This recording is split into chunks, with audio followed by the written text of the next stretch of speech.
माय मराठी चॅनलमध्ये स्वागत आहे. आपण आहोत पौड तहसील कार्यालय या ठिकाणी आणि आज माझ्या बरोबर जर पाहिलं त्या ठिकाणी पौडचं ज्यांनी सरपंचपद भोगलेलं आहे असे सरपंच आपल्याबरोबर या ठिकाणी आहेत आणि खरं तर देशातील विद्यार्थ्यांना न्याय मिळावा या अनुषंगाने आजचं हे उपोषण या ठिकाणी आहे. आपण जाणून घेऊयात आजच्या उपोषणाच्या बाबतीत सविस्तर माहिती. नमस्कार, माय मराठी चॅनलमध्ये तुमचं स्वागत आहे. हे जे उपोषण आज खऱ्या अर्थाने तुम्ही या ठिकाणी करताय, काय त्याच्या मागील रिझन सांगा? नमस्कार.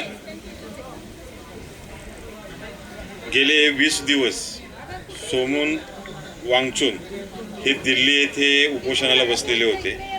शनिवारपर्यंत त्यांचं उपोषण शांततेने संयमाने सर्व चाललेलं होतं. शनिवार नंतरनं त्यांना हॉस्पिटलाइज करण्यात आलंय आणि तरीसुद्धा मी आज उपोषणाला बसलोय.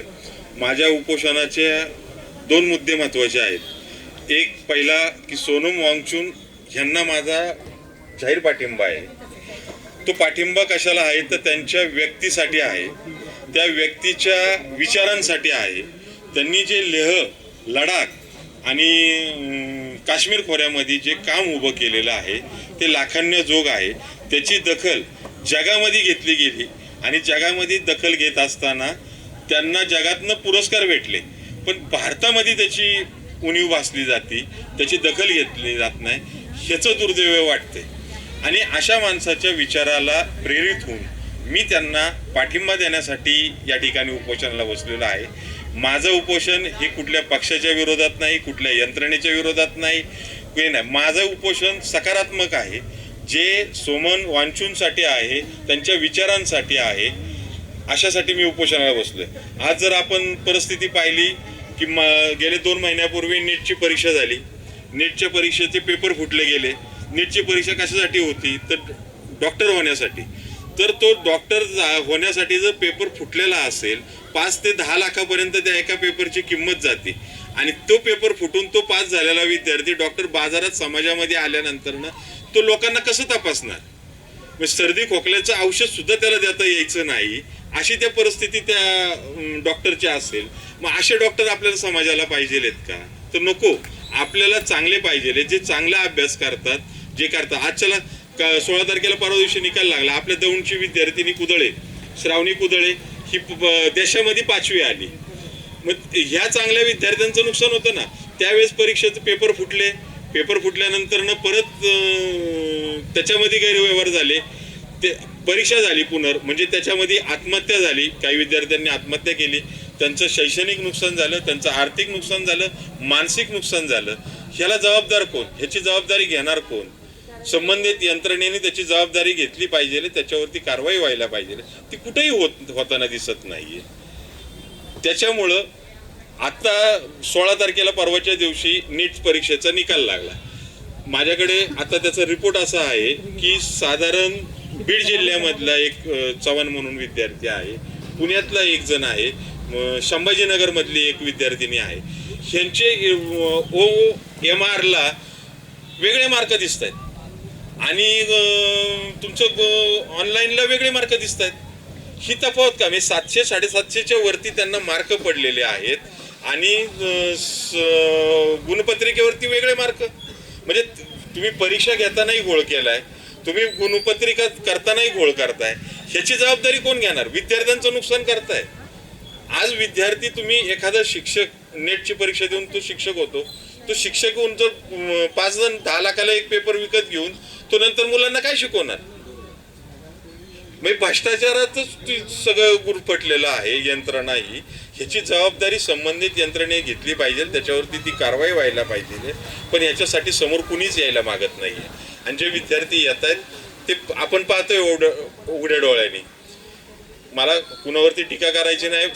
समाजाला, प्रत्येक समाजाला हे दिसतंय, घटकाला ते दिसतंय आणि त्या पद्धतीने लोक वागतायत. आता उठाव होतोय.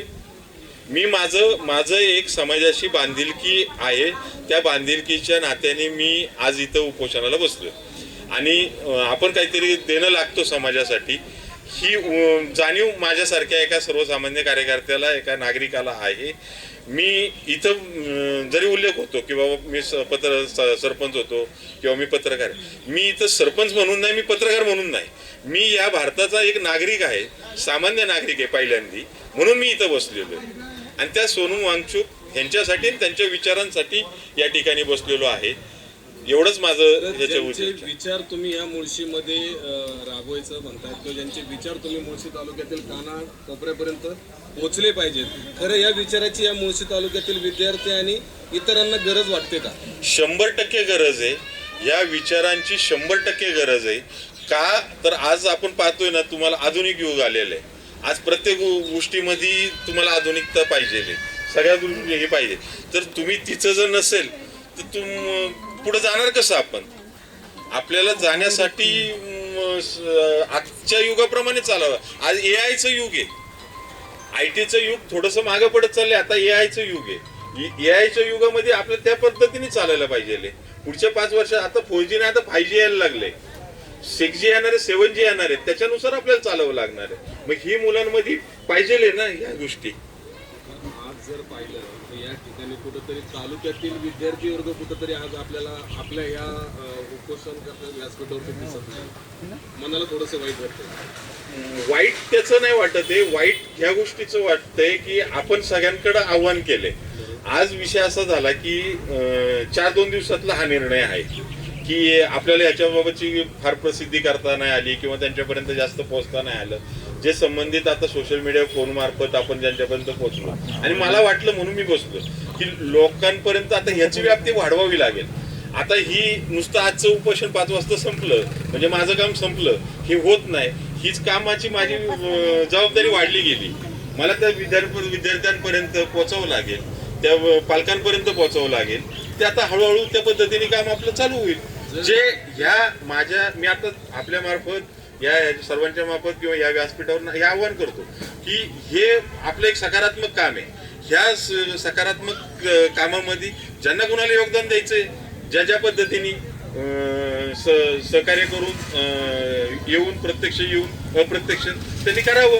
आपल्याला हा चांगला विचार पुढे न्यायचा आहे तालुक्यामध्ये. जर एखाद्या राजकीय पक्षाच्या बाबतीत किंवा संघटनेच्या बाबतीत जर एखादी गोष्ट घडली असती तर त्यावेळेला ती संघटना किंवा तो पक्ष एक मोर्चाच्या स्वरूपामध्ये त्याला स्वरूप दिलं जातं मोठं. मग आज विद्यार्थ्यांच्या बाबतीत कुठं मुळशी तालुका कमी पडतोय का? कसं असतं, संघटना म्हटले की तिथं संघटनाच असते. तिथं एका विचाराचे, एका पक्षाचे फिक्स सगळेजण तिथं सभासद येते असतात. हा विद्यार्थी म्हटला हा विखुरलेला आहे, ह्याला एकत्र आणायचंय. आता ते काम करायचंय आपल्याला. विद्यार्थ्यांना एकत्र त्यांच्या भविष्यासाठी काढायचंय. ही जाणीव आहे ना प्रत्येकाच्या मनात आहे. तालुक्यातील विद्यार्थी एकत्र नाही हे तेवढं महत्वाचं. ही 100% खरं आहे. कारण की म्हणजे मला टीका अजिबात नाही करायची. आता सर्व पक्षांच्या विद्यार्थी संघटना आहेत, पण त्या तितक्या ऍक्टिव्ह त्यांनी व्हायला पाहिजे होतं, तेवढं त्या होत नाहीये. ही उणीव आहे, खंत आहे या गोष्टीची. विद्यार्थ्यांचा वापर फक्त निवडणुकीपुरताच केला जातो का असं म्हणता येत नाही. कारण विद्यार्थी म्हटलं तर त्यांचं तेवढं मतदान पण नसतं 18 वर्ष झाल्यापासून, असं म्हणता येणार नाही. पण त्याच्यासाठी कसं होतं माहिती का, त्याच विद्यार्थ्याचं रूपांतर कार्यकर्त्यामध्ये होतं. नाही, विषय असा आहे की लक्षात घ्या की आता जूनमध्ये शाळा सुरू झाल्यात. प्रत्येक वैयक्तिक असतील किंवा पक्षाच्या माध्यमातून असतील, विद्यार्थ्यांना तुम्ही शैक्षणिक साहित्य पुरवलं जातं, वह्या देतात, पुस्तकं देतात, कंपास पेटी, काही जे असेल. मी म्हणतो ह्या गोष्टी त्यांना त्यांच्या मिळत असतात, ते त्यांच्या ऐपतीप्रमाणे करतात. एखादा फारच असेल 5-10% त्यांच्यापर्यंत त्या पोचवा, पण तुम्ही त्यांच्यापर्यंत त्यांची वैचारिक बुद्धिमत्ता करा ना. त्यांच्याकडे तुम्ही त्यांचे लेक्चर दिले, त्यांची बौद्धिक क्षमता वाढली पाहिजे ना. त्यांना ह्या आता मी कालच्याला एका महाविद्यालयामध्ये ह्याचं हे सांगण्यासाठी गेलो. त्या महाविद्यालयातल्या मुलांना विचारलंय, म्हणजे SYTYच्या मुलांना विचारलं सोनम वांगचूक कोण, काहींना सांगता नाही आलं. सोनम वांगचूक त्यांना सांगता नाही आलं. ही परिस्थिती ना. म्हणजे तुम्ही गुगलवरती काय सर्च करायचंय, मोबाईलचा वापर करायचा. म्हणजे पूर्वी आपण शाळेत होतो त्यावेळेस व्हायचं संगणक ह्याच्यावर पालक जबाबदार आहेत का? काय 100% पालक जबाबदार आहेत, त्याला 100% जबाबदार आहेत. कारण पालकांनी ह्याच्याकडे लक्ष दिलं पाहिजे ना या गोष्टींकडे. मुलगा येतो, तुम्ही नोकरी पैसा कमवण्याच्या नादात, पण मुलांकडच्या शैक्षणिक धोरणापासून नंतर फी भरायची. नाही भरलं तर मग ऍडजस्टमेंट करायचं, दुसऱ्या कॉलेजला कुठेतरी ऍडमिशन घ्यायचं. आज पूर्व पट्टा आणि पश्चिम पट्टा असे दोन भाग जर पाहिले तर पूर्व पट्ट्यामध्ये ह्या उपोषणाचा ह्या आंदोलनाचा प्रवाह आपल्याला अधिक तीव्र दिसतो आणि आपल्याकडे कमतरता. हा सगळ्याच बाबतीत प्रश्न निर्माण होतो, पूर्व आणि पश्चिम. पण आता तसं त्या पद्धतीने तेवढं राहिलं नाही, कारण की धरण भागातला पश्चिम भागातला माणूस सुद्धा आता तेवढा सक्षम झालेला आहे. त्यांनी त्याची जबाबदारी ओळखून त्याच्या पद्धतीने तो त्याचं काम करतोय. आज जर पाहिलं तर या ठिकाणी खरंच विद्यार्थ्यांना मार्गदर्शनाची गरज आहे. विद्यार्थ्यांना कुठंतरी वही पेन देऊन कमजोर करता कामा नये, तर त्या विद्यार्थ्यांना अधिकचं ज्ञान कशा पद्धतीने दिलं जाईल हे पाहिलं पाहिजे. आणि दुसरीकडे जर पाहिलं तर हा विषय की आज ज्या विद्यार्थ्यांना ज्या शिक्षकांना शिकवलं जातं त्या शिक्षकांना आता आपण पाहतोय की त्यांच्या कामाची विद्यार्थ्यांना शिकवण्याच्या ऐवजी त्यांची दुटी ही खरं तर वेगळ्या ठिकाणी लागली जाते. तर हे कुठंतरी थांबलं पाहिजे. विद्यार्थ्यांवरती होणारा अन्याय हाही थांबला पाहिजे.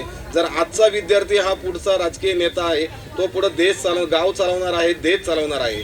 जर विद्यार्थी सुजलम सुफलम झाला तर माझा देश सुफलम होईल, यामध्ये तिळमात्रही शंका नाही. आज आपण याच अनुषंगाने देशभर व्यापक असलेलं हे आंदोलन त्याची ठिणगी या मुळशी तालुक्यामध्ये देखील पडलेली आहे. आणि आज एक दिवसाच्या उपोषणासाठी या ठिकाणी सर्व पक्षीय राजकीय पुढारी, सर्व समाजातील जे नागरिक आहेत, घटक आहेत, ते या ठिकाणी येऊन आपली उपस्थिती दर्शवत आहेत आणि या उपोषणाला विनायक गुजर परत यांना या ठिकाणी पाठिंबा देत आहेत.